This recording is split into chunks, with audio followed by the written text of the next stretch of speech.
तहरीक इंसाफ के सरबराह इमरान खान की इम्कानी गिरफ्तारी खिलाफ PTI जा कारकुन वॾे अंग में संदसि घर ज़मान पार्क ॿाहिरां करे थी विया।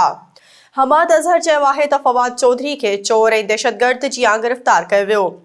लाहौर में मीडिया से ॻाल्हाईंदे हमाद अज़हर चयो त फवाद चौधरी के लाहौर में संदसि रिहाइश गाह तां अगवा कयो वियो, खेसि चोरनि वांगुरु उथारियो वियो, दहशतगर्दनि जियां खंयो वियो। हुन चयो त फरूख हबीब फवाद चौधरी के खणी वेंदड़ गाॾी खे रोकणु चाहियो, पर रोकण जी कोशिश करण ते ॿियनि गाॾियुनि फरूख हबीब जी गाॾी जो पीछो कयो। हुन वधीक चयो त इमरान खान के गिरफ्तार करण लाइ मंसूबा जोड़िया पिया वञनि। असांजा कारकुन 24 कलाक इमरान खान जे घर ॿाहिरां मौजूद हूंदा। हुन इमरान खान की गिरफ्तारी जी अफ़वाहुनि ते वॾे अंग में पार्टी जा कारकुन राति देर सां ज़मान पार्क ॿाहिरां करे थी विया। इमरान खान जी रिहाइशगाह ज़मान पार्क ॿाहिरां PTI कारकुननि जो वॾो अंग गॾु थी वियो आहे ऐं पंहिंजे क़ाइद जे हक़ में नारेबाज़ी करे रहिया आहिनि।